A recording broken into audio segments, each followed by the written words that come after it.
আসসালামু আলাইকুম। ফেসবুকের সকল ভাই বন্ধুগণ, আপনাদের সকলকে আমার পক্ষ থেকে সালাম ও অভিনন্দন। আসলে মানুষ কিছু মানুষের জীবনে অনেক দুঃখ বা ইমোশন, ডিপ্রেশন এগুলো হয়েই থাকে কিন্তু মানুষ চেনার কারণে। জীবনে দুই ধরনের মানুষ থেকে দূরে থাকবেন।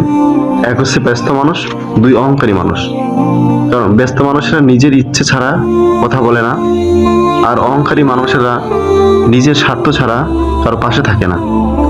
কিছু কিছু সম্পর্ক শেষ হয়ে যায়, একজন হয়তো বদলে যায়, কিন্তু অন্যজন সে সম্পর্কে বোঝা নিয়ে সারা বছর ঘুরে বেড়ায়। যে তোমাকে ভালোবাসবে তাকে কখনো ঘৃণা করবে না, যে তোমাকে বিশ্বাস করে তাকে কখনো ধোঁকা দিও না। সব সহ্য করা যায়, কিন্তু প্রিয় মানুষের অবহেলা সহ্য করা যায় না। একতরফা ভালোবাসাগুলো এমনই হয়, একজন পাগলের মতো ভালোবাসে, আরেকজন পাগল ভেবে অবহেলা করে।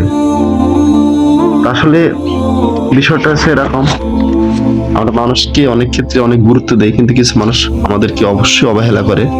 তবে অবহেলা করা ব্যক্তিগুলোর পাশ থেকে অবশ্যই দূরে থাকতে হবে। সেক্ষেত্রে কি হবে, তার ভিতরে যে মায়া বা মহব্বতটা তৈরি হবে, ওটা আসলে এক সময় বিষাক্ত বা বিষরূপে পরিণত হবে। তো এই জন্য চেষ্টা করতে হবে মানুষ বুঝে মানুষের সাথে সম্পর্ক তৈরি করা।